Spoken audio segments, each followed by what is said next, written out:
What are you doing here? Taga dito ako sa financial center. Kasi? I'm financially challenged.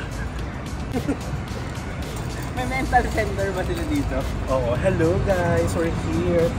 Nakakaamoy kami dito ng ano, nandito yung asawa ko. Ay, sorry. Nakakaamoy kami dito ng konting ganap later. So we'll keep you posted and then mag-update kami kung ano ba talaga ang mga, we'll loop you in and all the details and all the events of course. Pero if you know, you know. Sa loob ng Tongi Sakaya. Andito yung mga sisiyo ni Ken! Chirp. Hello mga sisiyo ni Ken! Ang dami din palang Ken stand sa Singapore. Ken is well represented.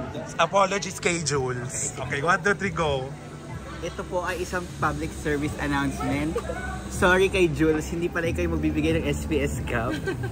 Siya pala yung ano, ayaw ni ate ka magpakilala. Ayaw niya magpakita, but super thank you. And 7 sins. Go, try mo. Oy! Mas marami ka bang sins kesa sa 7 sins? Oo naman, hindi lang 7 ang sins ko.